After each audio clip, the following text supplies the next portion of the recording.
One of the last crusades to be called took place in Italy in 1481, in the besieged city of Otranto. In the course of wresting the city back from Ottoman control, Diego di Cavagnelia, Pro Condottiero, and the Count of Montella was struck in the knee by an arrow in battle outside the city walls. He died several days later from infection, and his body was returned to his home county of Montella, where he was promptly interred in garments he had worn in life. A little over 500 years later, his crypt was opened, and the garments were found shockingly mostly intact. Our understanding of fashion history would be forever changed. And now, I will attempt to recreate both of those garments, his farsetto and his giornea. Next up, the farsetto.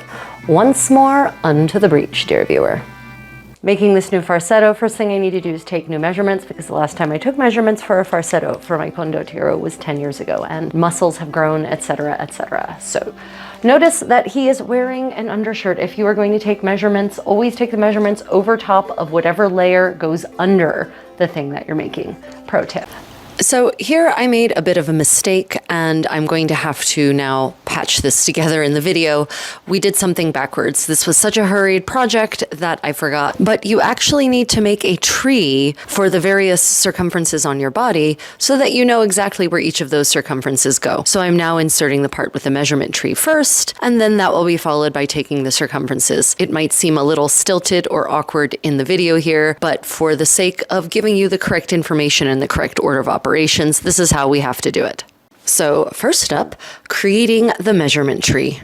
Now, you need to know where all of these circumferences go. So we're going to measure downward to the point where each of those measurements went. So from center of shoulder in this case to the chest circumference is 11 inches. And then also from shoulder down to waist.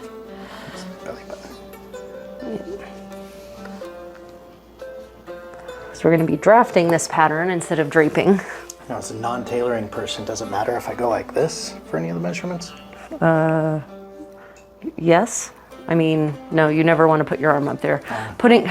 Unless I'm specifically going for some kind of measurement for a garment where he's supposed to be standing like this at all times, this completely distorts the side of the body, so you're going to get false measurements, so definitely don't do that. First, I'm going to take his chest measurement. And the general rule is measure thrice. Okay, and have him put his arms down because that actually puffs his chest out. Okay, 41. Okay, let's try again. Still 41. Inches for those.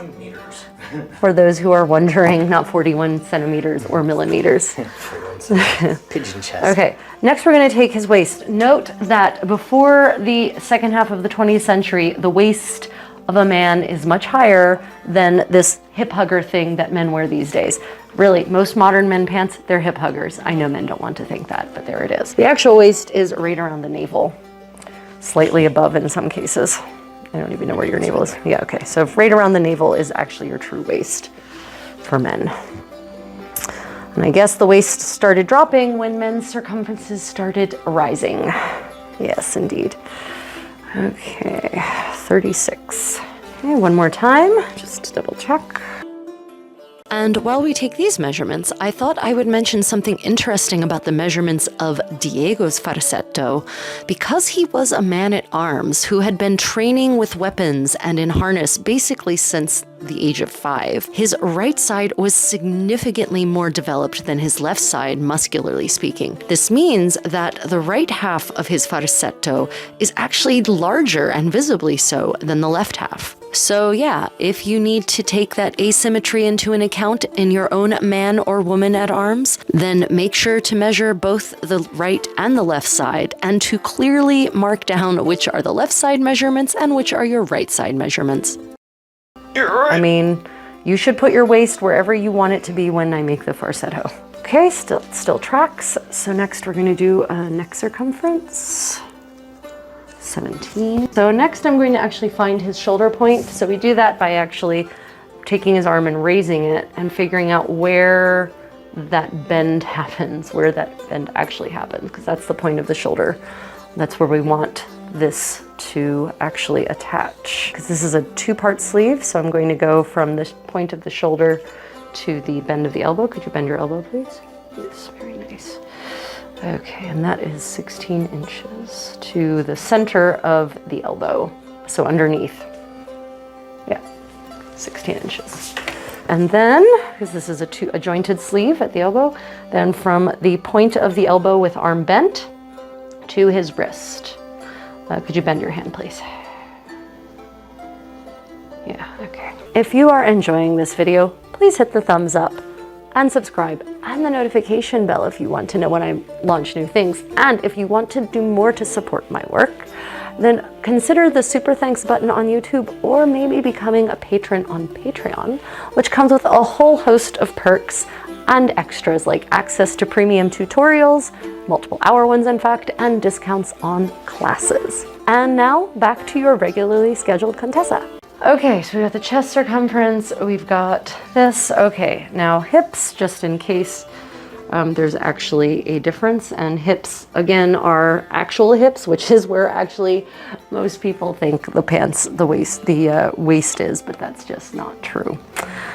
Because these farsetti, they don't go very low, at least not in the second half of the 15th century.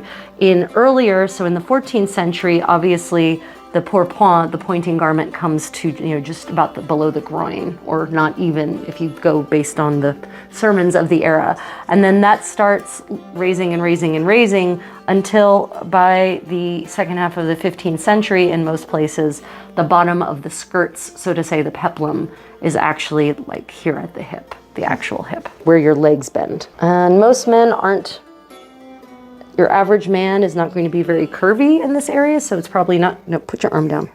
That distorts things. Very curvy in this area, so that's really going to not probably be much different than the waist. 3 inches difference, 39.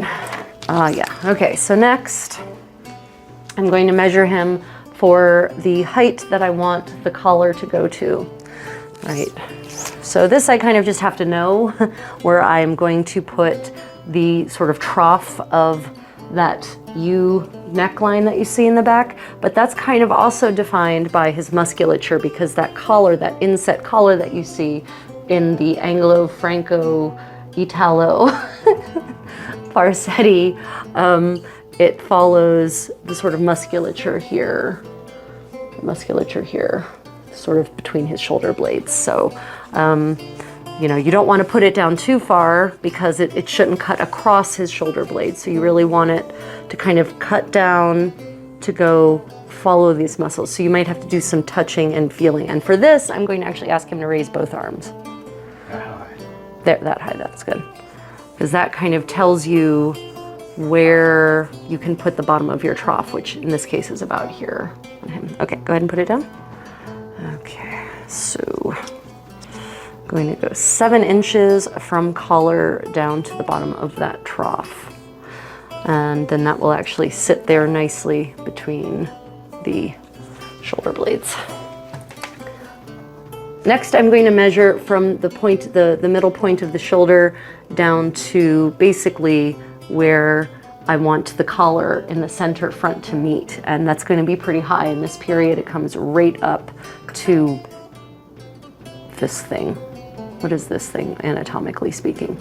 The space between these two, these cords, these stringy things. Just below the Adam's apple? Yeah, on the man, I guess just below the Adam's apple. It's sort of like an inch below the inch and a half below the Adam's apple is where that collar closes. On men for this style of doublet, a farsetto. So that looks like it's actually going to come down about 4 inches. Of course, this is all not allowing 4.5. 4 inches. This is not allowing for seam allowances. It's just pure measurements. So remember that. Take pure, clean measurements, and then you can add your seam allowances as per your fabric requirements. Next, I'm going to measure his wrist circumference, where the farsetto sleeve will end. That is 7.5 inches. Does this matter? Oh, actually, yes, it does. Put that sleeve there. This is a bit of a rush job today, ladies and gentlemen. You understand, once again, I'm trying to accomplish a stupid thing in too little time. So Tune in next year when we see how far this falsetto that I need in 2 weeks is along. And then and I'm gonna do this bent, semi-bent, the circumference around the elbow. The circumference around the elbow.